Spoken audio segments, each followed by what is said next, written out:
Ciao a tutti, oggi andiamo a vedere questo piccolo gioiellino di casa Angvat.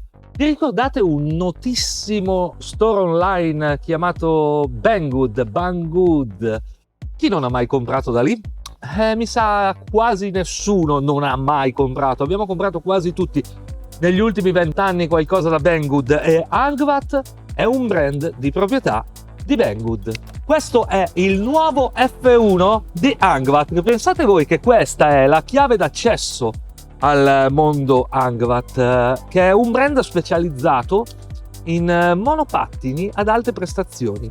Questo infatti, la chiave d'ingresso, seppur sia quello con specifiche inferiori e queste cose qui, è un monopattino che a quel prezzo, detto sinceramente, lascia abbastanza interdetti, perché a livello di prestazioni, sicurezza alla guida, dotazione e tanto di cappello, diciamo, è un monopattino che anche con me e il mio peso piuma di 107 kg non fa nessuna fatica nemmeno ad andare in salita. Io questo l'ho provato, come vedete è sporco. L'ho provato prima di parlarvene perché ero molto curioso e anche molto scettico, infatti l'avevo detto a Banggood che mi ha dato l'occasione di poterlo provare. Attenti, perché con il mio peso un singolo motore entry level potrebbe essere veramente problematico, e invece mi sono dovuto veramente ricredere. Le sospensioni anteriori, come vedete, di tipo forcella motociclistica, non la classica sospensione AV, garantiscono all'F1 una stabilità usato su asfalto degna di nota. Questo a livello di prezzo, specifiche e le caratteristiche che ha alla guida e che adesso andremo a scoprire insieme, distrugge completamente il monopattino più venduto al mondo di colore arancione e nero. Lo distrugge in tutti i sensi. Sul posteriore abbiamo un motore da 1000 watt, sì, non di picco, 1000 watt, con una bella sospensione, tra l'altro con questo sistema sospensione chiusa in un involucro di alluminio che la rende non sporcabile, e dovrebbe essere idraulica, semplicemente perché essendo rinchiusa in quell'involucro sarà abbastanza difficile lubrificarla, mentre idrauliche sicuro al 100% sono gli ammortizzatori anteriori in stile forcella motociclistica. Attenzione a una cosa, vedendo così questo monopattino potremmo pensare che si tratti di un monopattino pensato per l'off-road. No, vi dico subito di no. È un monopattino più che altro stradale, può fare off-road leggero, ma questa forcella anteriore, seppure dia una stabilità incredibile nella guida su asfalto, ha un'escursione di solo 4,5 cm, e per l'off-road, quello tosto, di certo non va bene. A livello di impianto frenante abbimo dischi meccanici da 140 mm su questa versione rivista, cerchi da 10 pollici, un assemblaggio curato, senza troppi fronzoli, a dire la verità, ma è anche giusto che lo sia. Finalmente un manubrio da 700 mm, da 70 cm, non i consueti 620, 640, 660. Anche questo dà una mano incredibile nella stabilità, ovviamente alla guida. Manubrio regolabile in altezza con, per ovviamente ragioni di sicurezza, anche il blocco meccanico. Un faro anteriore con clacson integrato, illumina benissimo, l'ho provato al buio, vi faccio vedere anche le immagini. È un sistema di luci che è molto efficace, ha anche le frecce anteriori e posteriori, anche con il pip pip, guardate qua. L'accensione avviene con la tessera NFC. Clacson non è dei più potenti, ma è molto più potente rispetto alla media dei monopattini, e le frecce con indicatore acustico molto comodo, perché almeno non ve le dimenticate. L'unica cosa sulla quale rimango perplesso sono proprio queste frecce che, seppure siano belle, visibili anteriori, posteriori, bene, va tutto bene con il cicalino. In primis sono rosse, non arancioni, non è difficile cambiarle, assolutamente no. Tra l'altro costano $2. Però le frecce per il mercato europeo dovrebbero essere arancioni. Hanno un lampeggiamento molto veloce rispetto alla freccia convenzionale, quella è una questione solo di relè. Ma l'altra cosa che vi faccio vedere adesso, anche di notte, oltre all'illuminazione bellissima anche laterale con i LED, è proprio relativa al fatto che inserendo le frecce e premendo il freno, e le frecce, ahimè, smettono di lampeggiare fino a quando non rilasci il freno. E non è che se sto frenando vuol dire che non voglio più girare. Questo diciamo che è una cosa che non è che sia molto piacevole. Penso che verrà corretta, perché l'ho già segnalato ad Angvat insieme ad altre cose che ci sono da correggere in futuro sui modelli nuovi, e mi hanno detto che questo sarà un aggiornamento che faranno al più presto. Il sistema di chiusura è molto simile a quello che abbiamo visto su Joyor. Il ripiegamento così non è uguale, perché quello di Joyor tra l'altro è sotto copyright, ma è molto simile, molto solido, bello. Cosa vi devo dire? Io questo monopattino l'ho provato durante la pioggia quasi, praticamente, e ahimè, nonostante abbia questi parafanghi anteriori, posteriori e tutto, sono arrivato bello schizzato sul dietro, sulla schiena e sulle gambe, non in modo drammatico, ma comunque discretamente. È una cosa normale con i monopattini. Tra l'altro non andrebbero mai utilizzati quando piove, seppure abbia una resistenza all'uso sotto piogge leggere. Una cosa che non mi piace e che vi dico subito è questo poggiapiede fatto così, perché seppure il monopattino sia ammortizzato bene ma non benissimo per l'off-road, appoggiare il piede su questi due cilindri di metallo a me dà un po' fastidio alla scarpa. Magari è un vezzo mio, però non è che mi faccia impazzire. Tramite il menu segreto possiamo andarci a settare, oltre al solito tempo di stand-by, il miglia chilometri, la grandezza del cerchio che non andrebbe toccata insieme a quella della batteria, possiamo andarci a settare il freno motore, che funziona veramente tanto bene su questo monopattino, tanto bene, e la velocità massima che vogliamo dal monopattino. Come su Awesome, il parametro dove andiamo a settare la velocità massima, che è settata a 100 di default, quindi tutta la potenza, non è un parametro relativo all'indicazione della velocità che avrà il monopattino in quell'esatto momento, ma è il rapporto in percentuale che noi vogliamo avere sulla potenza del monopattino. Io ho visto indicativamente intorno a 35, il monopattino va a 20-21 all'ora col mio peso.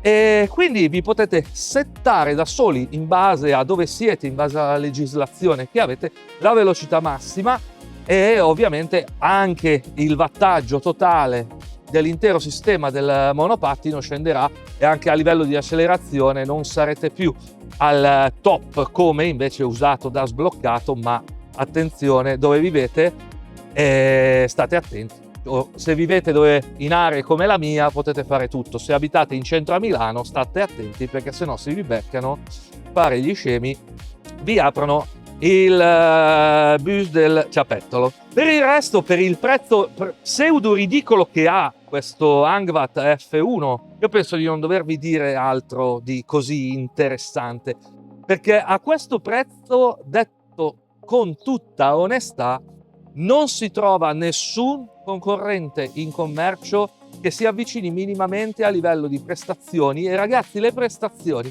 non prendetemi sempre la velocità massima come indicatore assoluto della prestazione, perché è una stronzata. La velocità massima su questa categoria di monopattini tra uno e l'altro, se cambia di 2-3 all'ora, è tanto, ma che ve ne fate di 2-3 all'ora? Questo è un monopattino che con me, che peso quanto un vitello, riesce ad andare senza alcun tipo di problema anche su salite ripide. E adesso, se non ci credi, te lo faccio vedere. E ditemi un po' se non siete curiosi di sapere come va.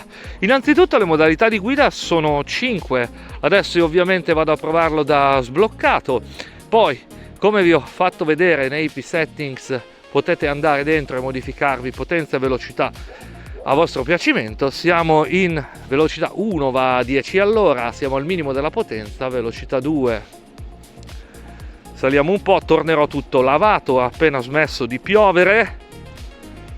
16.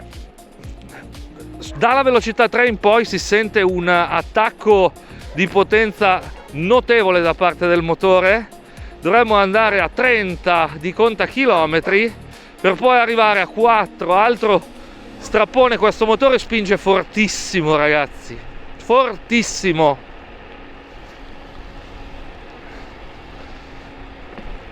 E la velocità 5 adesso la metto e non la togliamo più, almeno andiamo a provarlo seriamente.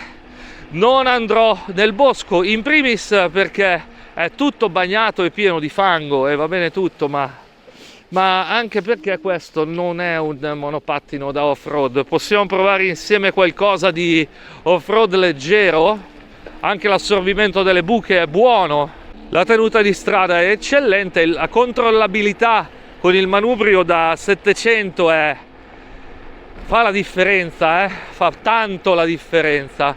Proviamo una partenza da fermo, qua siamo anche in salita, e io sono 107 kg. Tra l'altro qui davanti, per chi si ricorda, c'è il salitone. Per un monomotore questo genere di accelerazione, soprattutto in salita, è raro, ve lo dico perché su monopattini di questa categoria con questa accelerazione non credo che ce ne sia nemmeno uno, soprattutto a questo prezzo. Ed eccoci sul salitone. Quello che vi dicevo, guardate il salitone, questa è una salita veramente tanto impegnativa, Parto da fermo con i miei 107 kg.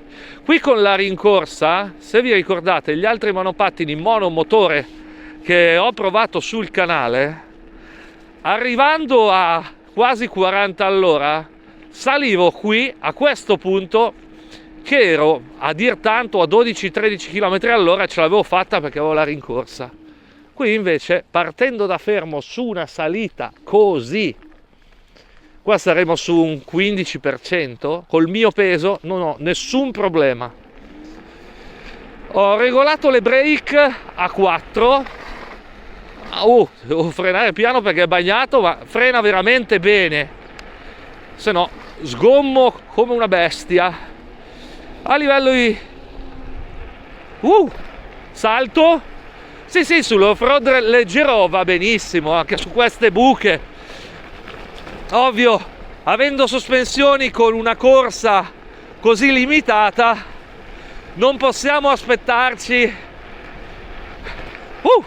gli ammortizzatori di monopattini dedicati al mondo dell'off-road. Andiamo su strada. Mamma mia, com'è bagnato! Sarò già tutto bagnato, tutto schizzato. Andiamo a vedere quanto fa di velocità, dai. Mettiamoci in piano. Se volete vedere un altro salitone, io ve lo faccio vedere, non c'è problema. Quello che c'è qui è un altro salitone, secondo me meno impegnativo di quell'altro, Quell'altro la camera appiattisce, ma partiamo da fermo. Abbiamo una batteria 48 volt, 18 ampere. L'autonomia dichiarata da Angvat non è ottimistica, credo che sia assolutamente reale, perché io per quello che l'ho usato ci ho fatto 20 km e ho fatto 20 km rigorosamente solo a manetta e sono arrivato con poco meno di metà batteria, col mio peso e andando solo a manetta.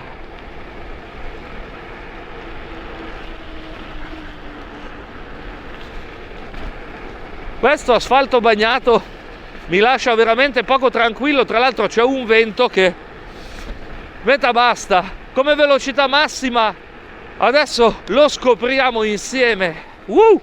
Mamma mia come si scivola. Andiamo a scoprirlo, dai.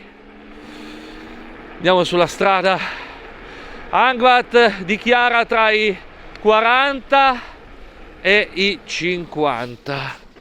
Andiamo di qua. È molto molto piacevole da guidare, molto semplice, stabilissimo.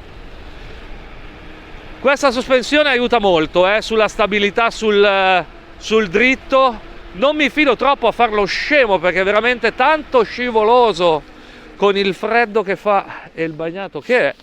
E andiamo qua a manetta, entro la fine della strada dovremmo sapere quale sia la velocità massima. Tra l'altro qua abbiamo una dunetta di quelle ritardanti.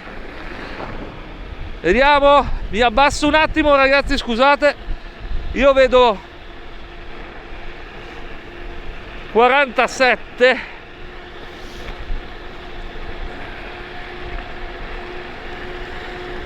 $50, non credo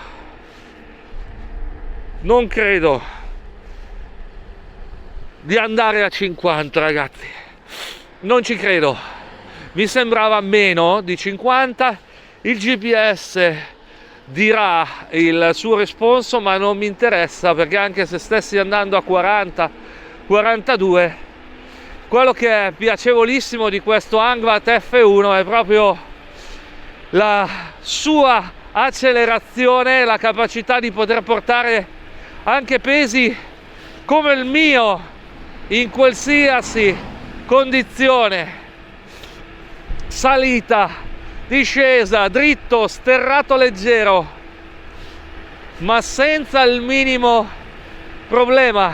Che freddo! E che mi dite ragazzi di questo Angvat F1? È abbastanza sorprendente, se vi devo dire la verità, per quel poco che costa. Io penso veramente che il monopattino arancione e nero ne esca con le ossa completamente distrutte. Fatemi sapere se secondo voi sia o meno così. Secondo me lo è, e anche tanto. In descrizione trovate tutte le informazioni per chi fosse interessato. Io, come di consueto, vi saluto, vi abbraccio e ci vediamo al prossimo video.